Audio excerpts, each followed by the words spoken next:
যে রমজান মাসে তারাবি তারাবি 20 রেকাত না 8 রেকাত, এই ব্যাপারে নিয়ে আমাদের বাজারে একটা দ্বন্দ্ব আছে।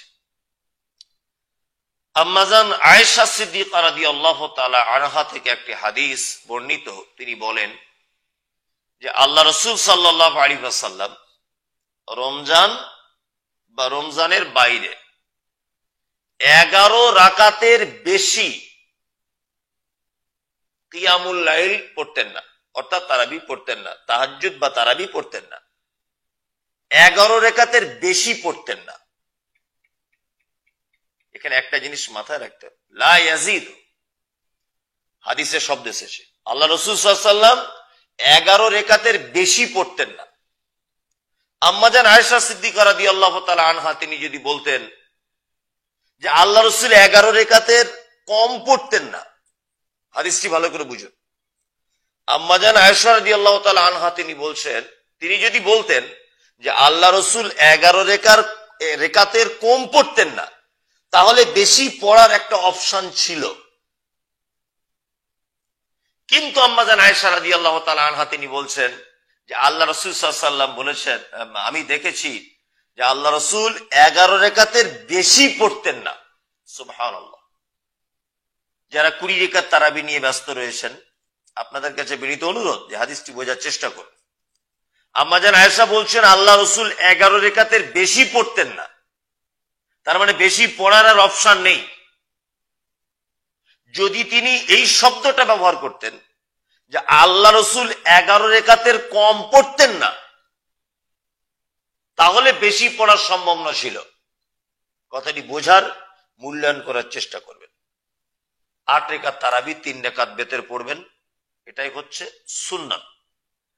তারাবি একটি নফল ইবাদত, যত ইচ্ছা আপনি পড়ুন, আপনি 100 রাকাত পড়ুন, 200 রাকাত পড়ুন, কিন্তু আমাদের প্রতিটা আমলের ক্ষেত্রে মাথায় রাখতে হবে যে কতটুকু আমাদের জন্য সুন্নাত, এটা আমাদের মাথায় রাখতে হবে। 8 রাকাত এবং 3 রাকাত, এই 11 রাকাত আমাদের জন্য সুন্নাত, এটা মাথায় নিয়ে নেন। আর ছোটখাটো কিছু বিষয় বলে দিই, যেমন কারো যদি আঙ্গুলে কেটে যায় তাহলে রক্ত বার হচ্ছে, অনেক মানুষ বলছেন যে হুজুর রোজা হবে কিনা, কোনো সমস্যা নেই, সিয়াম হবে, কোনো সমস্যা নেই। নাম্বার 2, ইনজেকশন নিতে হয় রোগীদের, কোনো সমস্যা নেই, আপনি নিতে পারবেন। আপনার যদি মনে হয় এক কথাতে ক্ষুধা মিটে যাবে, ক্ষুধা নিবারণ হবে, এইরকম কোনো ইনজেকশন আপনি নিতে পারবেন না। এবং এইটার নিচে কোনো জিনিস ক্ষুধা নিবারণের জন্য আপনি শ্বাসনালী দিয়ে বা খাদ্যনালী দিয়ে আপনি ঢোকাতে পারবেন না। অনেক মানুষ বলেন যে মুখে থুতু গিলে নিয়েছি, রোজা হবে কিনা, কোনো সমস্যা নেই, থুতু গিলে নিলে রোজা হবে। কারণ থুতু তো আপনি বাইরের বস্তু নয় যে আপনি মুখে নিয়ে তবে খাচ্ছেন, ওটা ওর ভিতরের জিনিস, আপনি থুতু গিলতে পারেন, কোনো সমস্যা হবে না। এখন আরেকটি খুব জরুরি ব্যাপার আমাদের জেনে নেওয়া দরকার। আল্লাহ তাআলা বলেছেন যে তোমরা রমজান মাসে যারা সিয়াম থাকবে, তোমাদের ভিতরে কেউ যদি সফর করে, ফাইদ্দাতুম মিন আইয়ামিন উখার, কেউ অসুস্থ যদি থাকে এবং যদি কেউ সফর অবস্থায় থাকে, তাহলে তারা অন্য দিনে সিয়ামগুলি পূরণ করে দেবে। এখন এখানে প্রশ্ন হলো, অনেক মানুষের জানতে ইচ্ছা করবে যে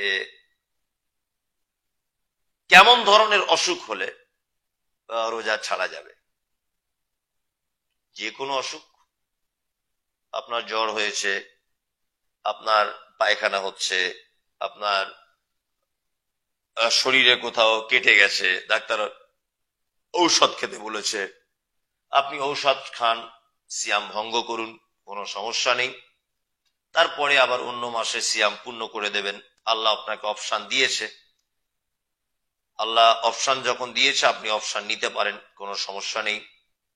আর যারা চিররোগী, আর কখনোই ডাক্তার বলেছে ভালো হবে না, চিররোগী যারা, আর কোনোদিন ভালো হওয়ার সম্ভাবনা নেই, এই রকম রোগী যদি হয় তাহলে 1 মাসের ফিদিয়া দিতে হবে। ফিদিয়াতুন তুআমুন মিসকিন, আল্লাহ তাআলা বলেছেন মিসকিনদেরকে তোমরা ফিদিয়া দাও, অর্থাৎ ওই 1.5 কেজি করে খাদ্যদ্রব্য, সে 1.5 কেজি করে চাউল হতে পারে, 1.5 কেজি যে কোনো খাদ্যদ্রব্য হিসাব করে মিসকিনদেরকে দিয়ে দেবেন, কোনো সমস্যা নেই। 1 মাসে যা খাদ্যটা লাগে পরিমাণে যদি দেন তাহলে 1.5 কেজি মাপে দেবেন। আর যদি মনে করেন যে আমি কাউকে খাইয়ে দেবো, আপনারা দিতে পারেন, কোনো সমস্যা নেই। আর আরেকটি কথা এখানে বলে রাখছি, সেটা হচ্ছে এই এমন মানুষ রয়েছেন যারা প্রতিনিয়ত ঔষধ সেবন করেন, ঔষধ, আর এই ঔষধ না খেলে তার শারীরিক অসুস্থতা আরো বেড়ে যেতে পারে। এক কথায় সে তার প্রাণ নাশের ব্যাপার রয়েছে বা প্রাণ চলে যাবার একটা আশঙ্কা রয়েছে।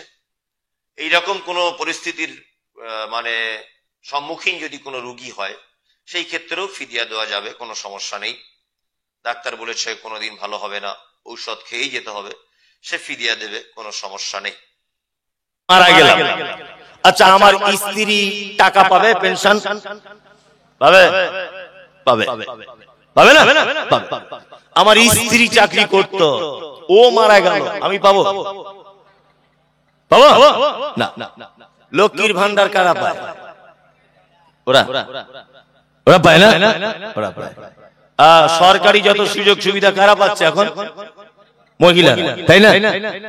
আর একটা ওদের সুযোগ সুবিধার কথা বলি। এক, আপনি পৃথিবীর সব থেকে বাজে লোক ধরে না, আপনার পাপের শেষ নেই। আচ্ছা বলুন তো দেখি, আপনার পাপ কোনোদিন আপনার বইয়ের অ্যাকাউন্টে তুলে দেওয়া হবে? হবে না।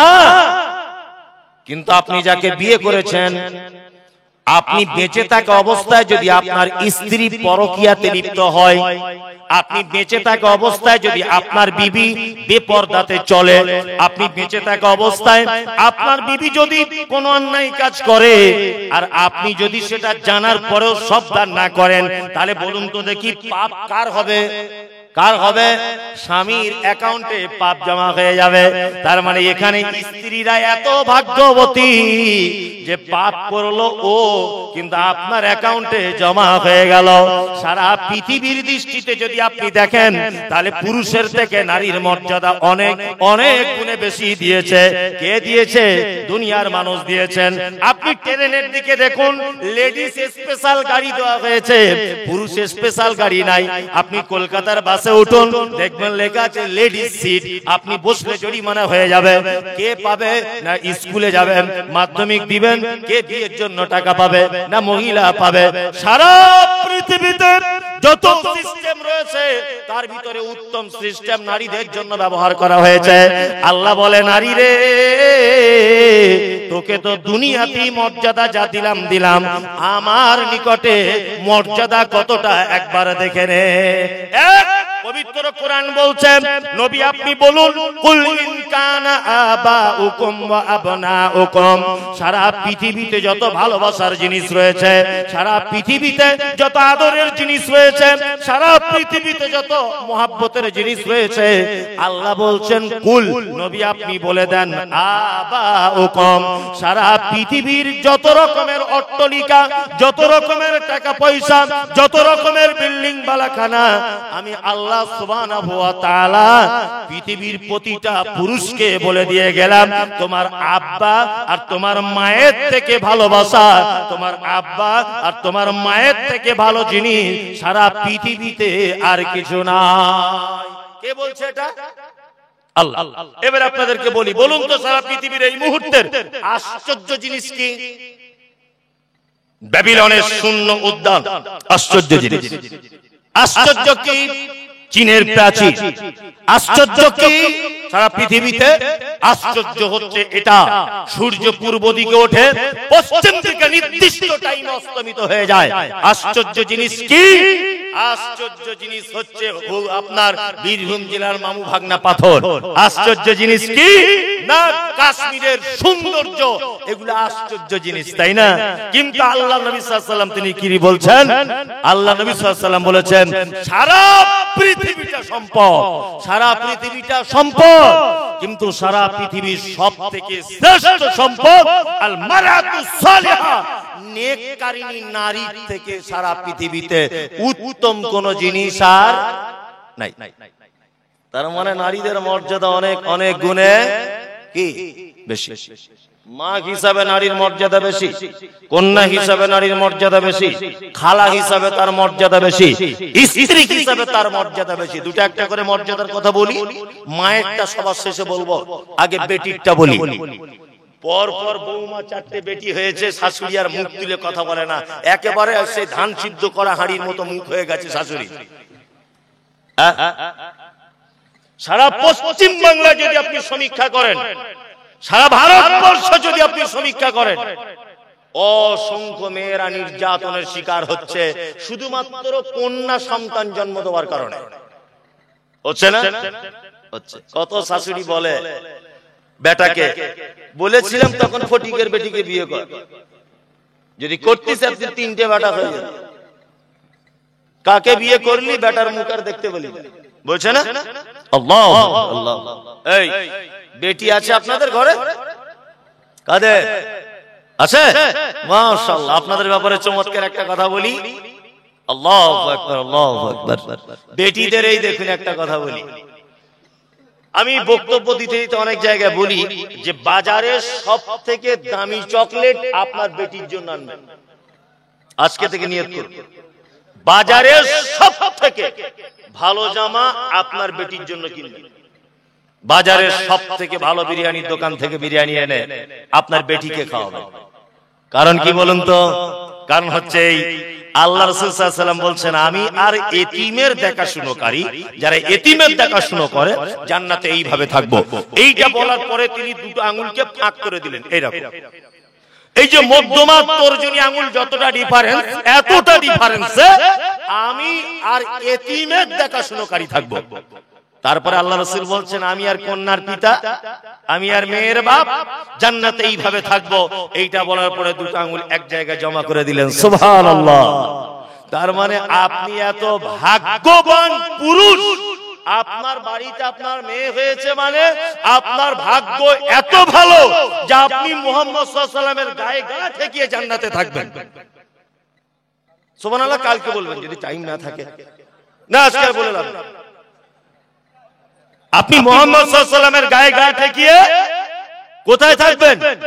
জান্নাতে থাকবেন। এই কি চারটিখানি বড় কথা? কি বললাম বুঝলেন না?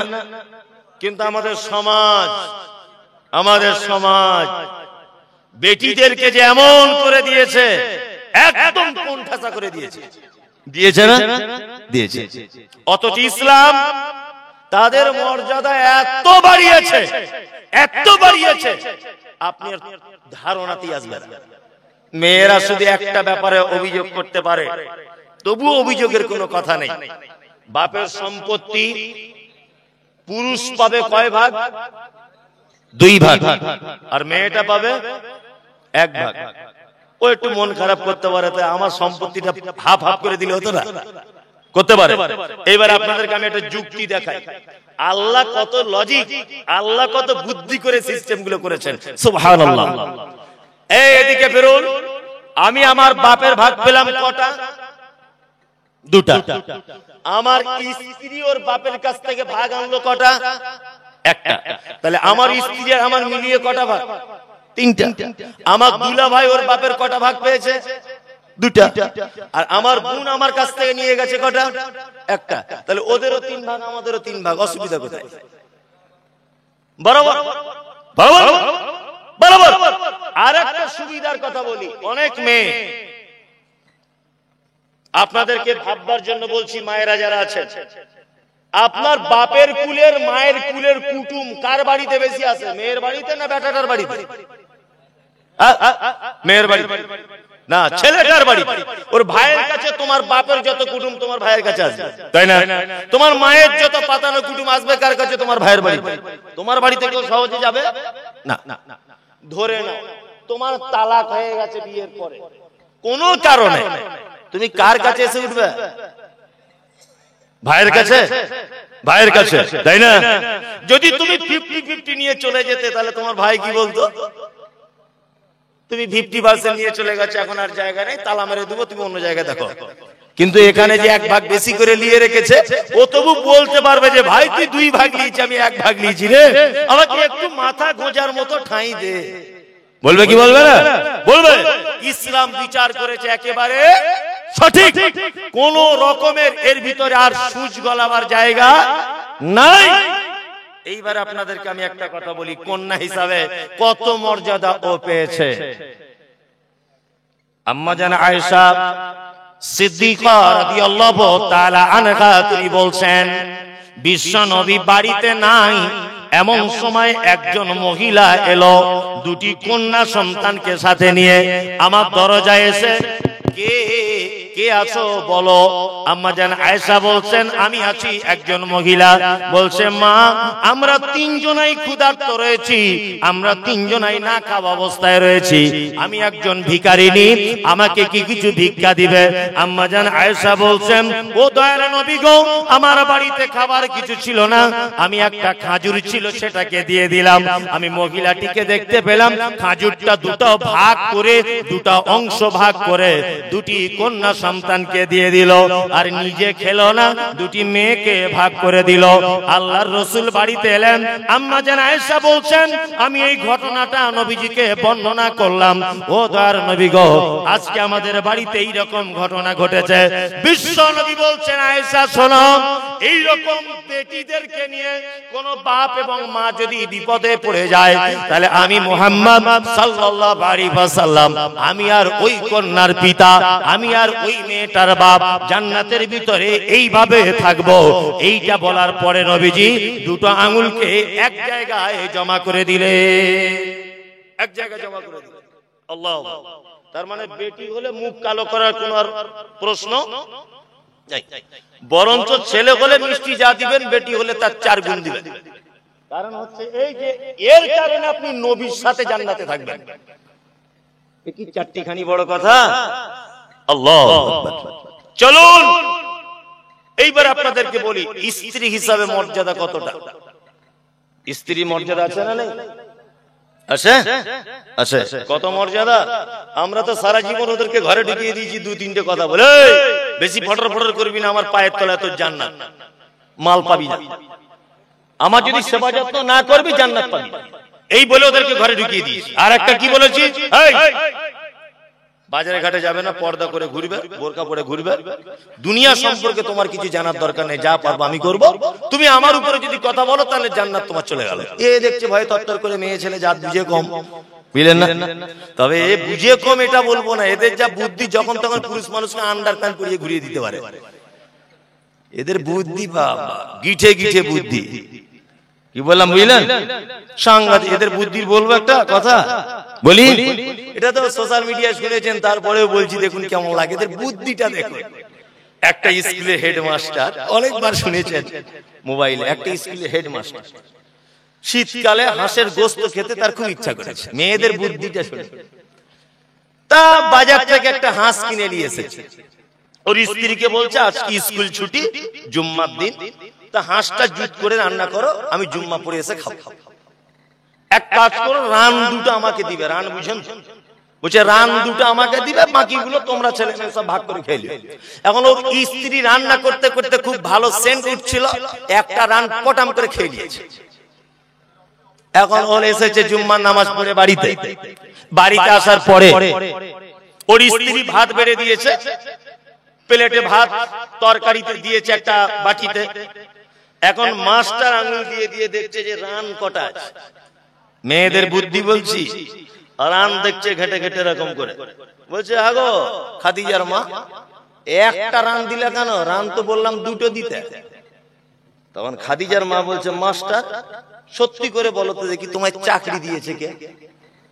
তো বলছে কেন, আমি আমার যোগ্যতায় চাকরি পেয়েছি, ইন্টারভিউ দিয়েছি, পাস করেছি, চাকরি পেয়েছি। বলছে না, যে চাকরি দিয়েছে তারও মাথা খারাপ, তোমারও খারাপ। তো বলছে কেন গো? বলছে হাঁসের কটা ঠ্যাং হয় যে তোমায় দুটো রান দিব? মাস্টারের তো মাথা খারাপ। হাঁসের কটা ঠ্যাং মানে হাঁসের তো দুটোরই ঠ্যাং। ওর বউ বলছে ওই জন্য তো তোমায় বলেছি তোমার কোনো বুদ্ধি নাই, হাঁসের দুটো ঠ্যাং, ঘোড়ার ডিমে একটা ঠ্যাং। মাস্টার তো মন খারাপ, সারা জীবন বইয়ে পড়ালাম হাঁসের দুটো ঠ্যাং, রাস্তাঘাটে দেখলাম দুটো ঠ্যাং, এই মেয়ে ছেলে বলছে একটা ঠ্যাং, কঠিন ব্যাপার। মাস্টার তখন ভাতের থালা ফেলে দিয়ে বলছে চল দেখি, দেখবো হাঁসের কটা ঠ্যাং। ওর স্ত্রী বলছে যদি একটা ঠ্যাং আমি প্রমাণ করতে পারি, মাস্টার বলছে বাকি জীবনের যত চাকরির টাকা তোর অ্যাকাউন্টে দিয়ে দেবো। আর মাস্টার যদি বলছে আমি যদি দুটো প্রমাণ করতে না পারি, বলে দুজনা জেদাজিদি করে এখন হাঁস দেখতে বার হয়েছে ঠ্যাং কটা। কি বললাম বুঝলেন? শীতকালে দেখবেন পুকুর পাড়ে রোদ দূরে হাঁস একটা ঠ্যাঙে দাঁড়িয়ে থাকে, দেখেছেন? মাস্টারের বউ তখন মাস্টারকে বলছে দেখো হে মাস্টার কটা ঠ্যাং? মাস্টার বলছে চাকরির টাকা সব চলে গেল। খুব টেনশন করছে মাস্টার, বুঝলেন তো, যে সব টাকা তাহলে চলে গেল। মাস্টার জ্ঞানী মানুষ তো বুঝছে একটু মানে দেরিতে। মাস্টার ওর বউকে হেরে যাওয়ার পরে চলে আসার সময় বলছে দাঁড়াও একটা কথা বল। তা বলছে কি বলছো? হেরে যাওয়ার পরে তোমার কি লজ্জা শরম নাই? তুমি আমার সাথে তর্ক করতে আসছো? মাস্টার তখন বলছে শোন, আমিও দুটো ঠ্যাং দেখাবো চ।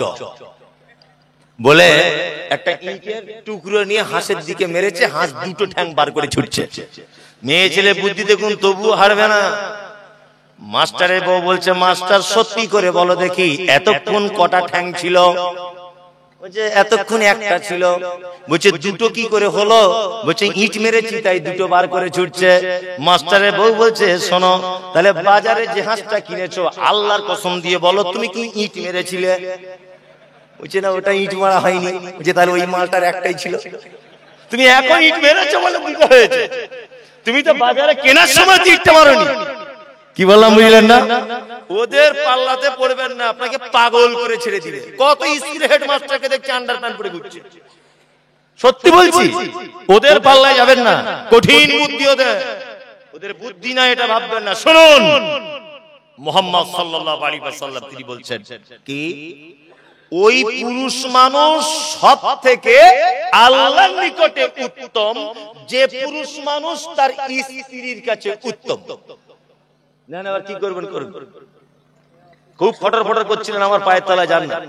আর মায়েদেরকে বলে দিই স্বামীর পায়ের তলায় জান্নাত এটা মিছে কথা, একদম মিথ্যা কথা, এটা একদম মিথ্যা কথা। আল্লাহর নবী এই কথা বলেছেন আমি যদি আল্লাহ ব্যতীত কাউকে সিজদা করার হুকুম করতাম তাহলে আমি নারীদেরকে বলতাম তোমরা তোমার স্বামীর পায়ে সিজদা করো, কিন্তু আল্লাহ রাসূল এই কথা বলেন নি। জান্নাত স্বামীর পায়ের তলায় এটা একেবারেই কি মিথ্যা কথা। চলুন, তার মানে স্ত্রীর দেওয়া সার্টিফিকেটে আপনি কার কাছে ভালো হবেন? আল্লাহর কাছে, তাই না? বরং আজকে থেকে আপনি একটু নরম হয়ে যান। কি বললাম বুঝলেন? তবে ওদের কাছে নাম পাওয়া খুব বিপদ না। আজকে 30 বছর সংসার করছেন তো, 30 বছর প্রতিদিন বাজার ঠিকঠাক করেন, কোনো সমস্যা নেই। হঠাৎ করে গতকাল কাঁচা হলুদ আনতে বলেছিল, ওর মুখে কি বার হয়েছে একটু বেটে মাখবে বলে। কাঁচা হলুদ কিনে সাধারণত সবার অভ্যাস থাকে না, থাকে? আদা রসুন পেঁয়াজ লঙ্কা এগুলো সবার বাজারে গেলে মনে হয়, কাঁচা হলুদ কি আর কেউ কেনে? তা আল্লাহ যেদিন বিপদে ফেলবে এইভাবেই ফেলবে, বলে দিয়েছে কাঁচা হলুদ আনতে, আর ও সেই দিনই ভুলে গেছে কাঁচা হলুদ আনতে। বাড়ি আসবে দেখবেন অন্য কিছু জিজ্ঞেস করবে না, প্রথমেই বলবে কাঁচা হলুদ টেনেছ, যা একদম ভুলে গেছি। তুমি তো 30 বছরই ভুল করছো, কবে তুমি ঠিক করো? এটাই দেখবেন ওর মুখের ভাষা, আছে না? অথচ 30 বছরে একবারও কোনোদিন ওর একটা কথা আপনি ভুলে যান, অথচ তুলনা করবে কি 30 বছরে। তুমি তো 30 বছর আমাকে জ্বালিয়ে খাচ্ছ, আর কি বলবো বলো? আর কিছু বলার নাই, বলবে না? আপনার নদিয়ার মেয়েরা ভালো, আমাদের ওখানকার মেয়েরা বলে শুনেছি, আপনাদেরও বলে। সব জায়গায় একই অবস্থা। আল্লাহু আকবার। স্বামী এবং স্ত্রীর ভিতরে দুজনের ভিতরে যদি ভালোবাসা না থাকে তাহলে দুইজনাই আল্লাহর নিকটে খারাপ প্রমাণিত হয়ে যাবে। ওই জন্য আল্লাহ সুবহানাহু ওয়া তাআলা বলছেন লিবাসুল লাকুম ওয়া আনতুম লিবাসুল লাহুন্না। এ তোমার পরনের পোশাক, ও তোমার পরনের পোশাক, দুইজন দুইজনের পরনের পোশাক, কেউ কাউকে নিয়ে টানাটানি করো না, তাহলে বেইজ্জতিতে পড়ে যাবে। কি বললাম বুঝলেন? তুমি স্বামী বলে লাট সাহেব নয়, আর ওই স্ত্রী বলে ও লাট সাহেব নয়। তোমার প্রতি ওর যেমন দায়িত্ব রয়েছে, ওর প্রতিও তোমার দায়িত্ব রয়েছে। তুমি মাঠ থেকে বাড়ি আসবে, তোমার মাথায় যেমন যন্ত্রণা হয় তুমি তাকে বলো আমার মাথাটা একটু বাম লাগিয়ে টিপে দাও। ওরও মাঝে সাঝে রোদ্দুরে কাপড় জামা কাপড় কাচতে গিয়ে ওর মাথার যন্ত্রণা হয়, ওর যন্ত্রণা তো তোমাকেও বাম লাগিয়ে দিতে হবে। কখনো কখনো আপনি যদি রাস্তাঘাটে হাঁটেন, আপনার পা ব্যথা করে, রাতে শুয়ে পড়ে পড়ে কাঁদেন, আপনার স্ত্রী পায়ে তেল লাগিয়ে দেয়। ও কখনো কখনো কোনো কাজে যদি হেঁটে যায়, ওর পায়ে যন্ত্রণা হয়, আপনাকেও লাগিয়ে দিতে হবে। আর এই ভালোবাসা দৃষ্টান্ত যদি আপনি দেখতে চান তাহলে চলে যেতে হবে ১৫০০ বছর আগে আল্লাহর নবী জনাবে রাসূলুল্লাহ সাল্লাল্লাহু আলাইহি ওয়াসাল্লামের পরিবারের কাছে। আল্লাহু আকবার। বিশ্ব নবীর বিবি আম্মা জান আয়েশা কি বলছেন? যে গেলাসে আমি পানি পান ও করিতাম, পান করা হয়ে গেলে নবীকে দিতাম। দেখিতাম আমি ওগো নিজ নয়নেতে, ওখানে মুখ লাগাইয়া নবী পান করিতেন। গোস্ত খেয়ে হাড্ডি গুলো ফেলিয়া দিতাম, চুষে চুষে খেত নবী চোখেতে দেখিতাম। আল্লাহু আকবার।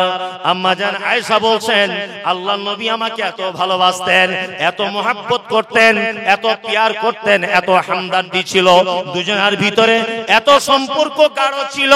আম্মা জান আয়েশা বলছেন যে গ্লাসে আমি পানি পান ও করিতাম, পান করা হয়ে গেলে নবীকে দিতাম। দেখিতাম আমিও গো নিজ নয়নেতে, ওখানে মুখ লাগাইয়া নবী পান করিতেন। গোস্ত খেয়ে হাড্ডি গুলো ফেলিয়া দিতাম, চুষে চুষে খেত নবী চোখেতে দেখিতাম। আম্মা জান আয়েশা বলছেন আমি গিলাসে পানি পান করেছি, গিলাসটাকে রেখে দিয়েছি, দয়ার নবীকে দেখেছি, আল্লাহর নবী ওই গিলাসটা আবার হাতে করে ধরেছেন, ওই জায়গাটায় মুখ লাগিয়েছেন যে জায়গাটায় আমি মুখ লাগিয়েছিলাম। আমাদের বাড়িতে গোস্ত রান্না হতো না, যদি কোনোদিন গোস্ত রান্না হয়ে যেত আমি গোস্তটাকে হাড্ডিটা দস্তরখানের উপরে ফেলে দিতাম। আল্লাহর নবীকে দেখেছি ওই হাড্ডিটা আবার দস্তরখান থেকে তুলে নিয়ে মুখের ভিতরে দিয়ে তিনি চিবিয়ে চিবিয়ে রস বার করে করে তিনি খেতে। এই ভালোবাসা আছে আমাদের। আপনার বউ আপনার আটু খায়, আপনি যা সারাদিনে বিড়ি টানছেন, মুখের যা গন্ধ, ছি ছি ছি, ও যে আপনার পাশে রাতে থাকে এইটা আলহামদুলিল্লাহ বলে। হ্যাঁ ছি ছি, হারাম করতে জ্বালাতে বাসে ট্রেনে কোথাও উঠে সুখ নাই। সরকারি যে সমস্ত ডিপার্টমেন্টের টয়লেট গুলো আছে গিয়ে দেখবেন বিড়ি ছেঁকাতে দরজা পর্যন্ত পুড়িয়ে দিয়েছে। আছে না? আল্লাহ, সারাদিন ওর গা দিয়ে যে কি গন্ধ বার হয় আল্লাহ ছাড়া কেউ জানে না। আল্লাহ, আপনার স্ত্রী যে আপনার কাছে থাকে তো এইটা আলহামদুলিল্লাহ বলে। কি বললাম বুঝলেন? চলুন, স্ত্রী হিসাবে তার মর্যাদা অনেক অনেক গুণে বেশি, ও একগুণ এগিয়ে গেছে। এইবার আপনাদেরকে আরেকটা কথা বলবো। আচ্ছা, মুহাম্মদ সাল্লাল্লাহু আলাইহি ওয়াসাল্লামের দৃষ্টিতে নারীর মর্যাদা কত দেখবেন? একটা হাদিস বলি। আমার পাশে একজন শাইখুল হাদিস বসে আছে, ওনার সাথে আমার অনেক দিনের পরিচয়। উনি আমার বাড়িতে মানে বছরে একবার হলেও যান, আলহামদুলিল্লাহ। কোন কারণে উনি যান, সেটা মাদ্রাসার কাজের জন্য হোক, কোন কাজের জন্য যান। আমার আব্বার সাথে ওনার খুব পরিচয়, আলহামদুলিল্লাহ। যাই হোক, তা জিজ্ঞেস করে দেখুন তো যে এইরকম একটা বুখারী, মুসলিম, আবু দাউদ, নাসাই, তিরমিজি, ইবনে মাজাহ কোন হাদিসে আল্লাহ নবী সাল্লাল্লাহু আলাইহি ওয়াসাল্লাম শুধু পুরুষদের ব্যাপারে বলেছেন এই তোমরা যদি দুটো কাজ করো জান্নাত চলে যাবে, তোমরা যদি তিনটে কাজ করো জান্নাত চলে যাবে, তোমরা যদি পাঁচটা কাজ করো জান্নাত চলে যাবে, একটা হাদিস আপনি দেখাতে পারবেন না। কিন্তু নারীদের ব্যাপারে মুহাম্মদ সাল্লাল্লাহু আলাইহি ওয়াসাল্লাম খাস করে অনেক কথা তিনি বলেছেন, বলেছেন না? নারী যদি এই কাজগুলো করে কোথায় চলে যাবে?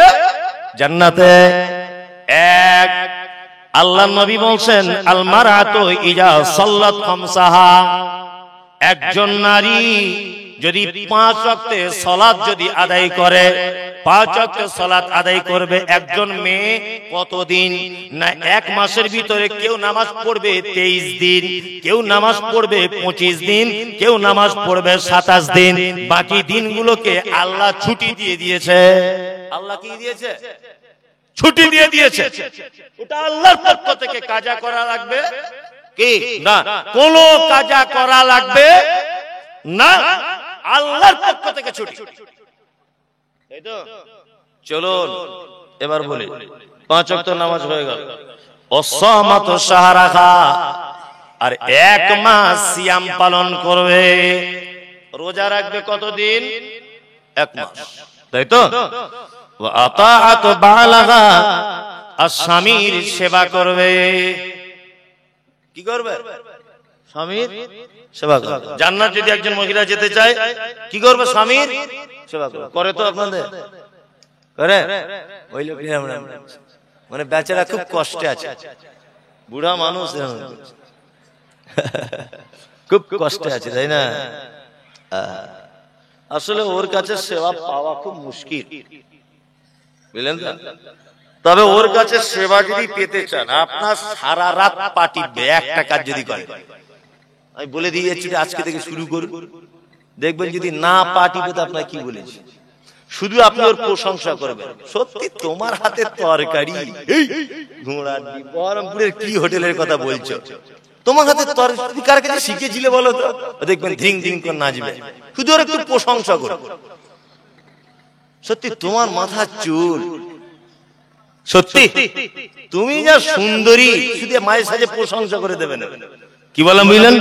আর যদি মনে করেন যে আমি আত্মহত্যা তো মহাপাপ, তারপরে যদি বলেন যে একটু তাড়াতাড়ি মরবো, কারো যদি মরার ইচ্ছা থাকে কোনো পুরুষের, তাহলে এর ভিতরে আবার আর একটা কাজ করবে। কি কাজ?